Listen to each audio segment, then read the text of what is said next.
Welcome back to Eye on the Money, and today on the show we're discussing budgeting, or rather preparing for the festive season. And with me in studio is Ruby Njonjo from Centonomy, who's taking us through the tips as well as how you need to go about it. Now Ruby, before we took the break, you were explaining to us, first of all, why we're always caught in a rut, year in, year out.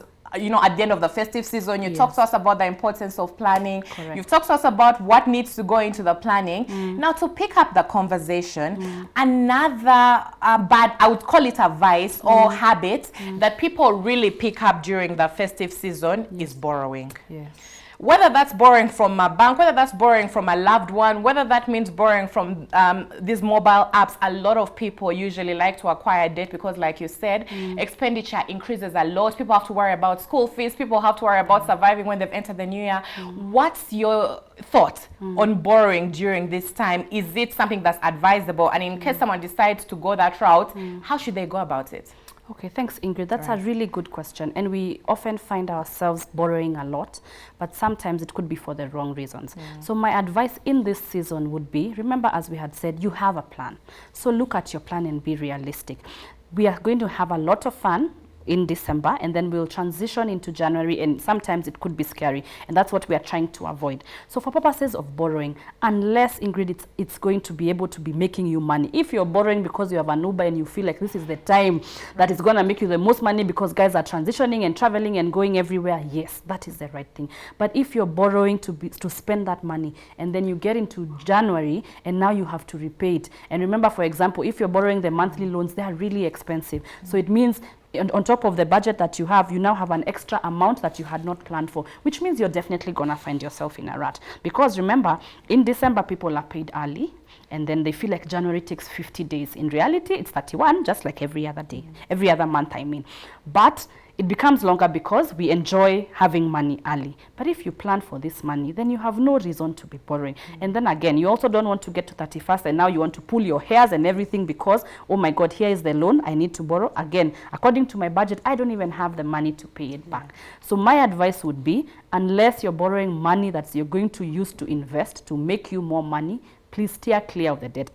Allow yourself to live within your means. Whatever it is that you have, use that to have an amazing time. Yeah. Now that you very honestly say just stay away from debt, unless obviously it's going to make you some money. There are also, beyond debt, there's some other habits that people pick up during this season that are really not sustainable, that are not even good for your finances. Yes. So if you're to give advice when it comes to the don'ts, some of the bad money habits people pick up during this period, what would you say? Like, stay away from this, some of the don'ts not to be practiced during this festive season. Okay, I think some of the don'ts that, come to mind would be, first of all, don't feel pressure. So don't go into a situation where you know you're not going to be able to, quote unquote, compete. There's a lot of conversations around people sitting in a table, let's say having a drink, and you want to show, Ingrid, I have more money than you do, or I can buy 2 more beers, or I can do this or the other. And then you find yourself now getting into the conversations we're saying about borrowing. So be honest with Ingrid. There's nothing wrong with saying the truth. If you can afford to buy the bottle of beer, sit and have a beer with, or a glass of wine with Ingrid. If you're not able to, it's okay. Be candid enough to tell Ingrid, I would love to hang out this time, but based on how my year has been, unfortunately, I'm not able to do it.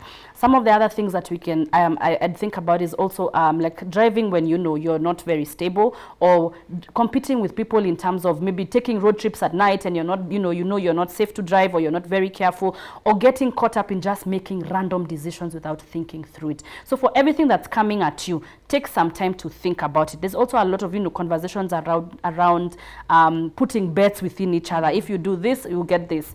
Be careful. Let's think about every decision before we come up with it, so that we're able to manage the money the right way. So as we said again, don't get carried away and get out of your budget as well. You have a budget, you already know what it means, and it doesn't mean that you won't have fun. You'll just have the amount of fun that you can afford, so that you end the year on a high and you also begin on a good high.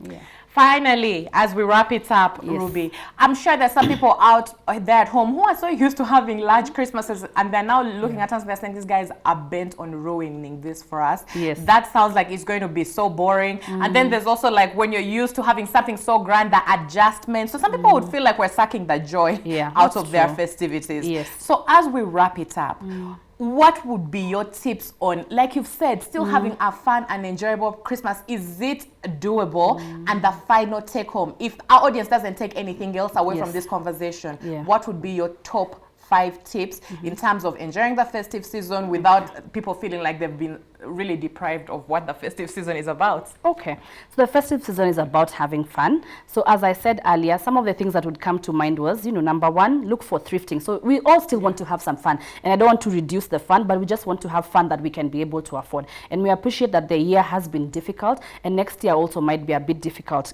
for people in terms of, knowing what's coming up in our next year in terms of Kenya as a country. So I would say still have some fun, but think about thrifting, think about going into affordable places like House of Leather, where you can get the same things but at an affordable price. Look at Black Friday. You've created your budget and you know what you're looking at. There's so many deals coming up because of Black November. Take advantage of that to get the things that you do, and then bring it up to do it as it's a family season. So if last time you had a really lavish time and now you're feeling, we have to cut down, instead of looking at it directly and it's gonna suck the fun out of it, bring family together, do it together so that it becomes easier, it becomes more affordable. So call your sister, call your brother, call your auntie, sit together and plan together. So you still have a lot of fun, but you don't end up being the one who's suffering next year. We can all share out the costs, and then we are all able to have a good time and know that come next year, we won't be struggling. Or I don't have to call you and ask you, can you give me 500 shillings because now I don't have bus fare.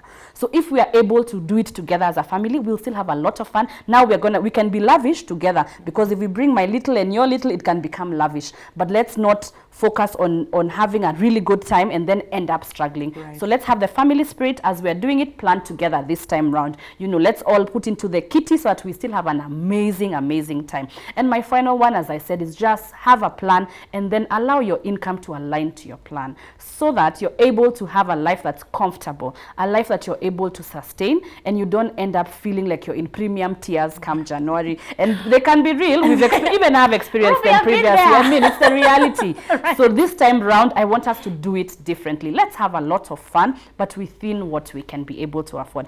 And enjoy the Christmas spirit. Do it yourself things with the kids and even with adults. I mean, we've had such an intense year of, working and, business, and it's been tough. Why don't you cut up some manila paper? Why don't you draw a butterfly and stick it? You'll be amazed at even the amount of peace that you get as you're doing it. Yeah. And, the involvement in understanding, it's the little things that could make you smile. Yeah. Ruby, thank you so much for making the time to come, first of all, in time to have this conversation with us about preparing for the festive season. Personally, I've taken the vow. Yes. This festive season is going to be different. Yes, it will. And I'm glad we've had this conversation at the start of November. I'm going to enter January. Yes. With money. Awesome. And I'm hoping our audience can take the same pledge.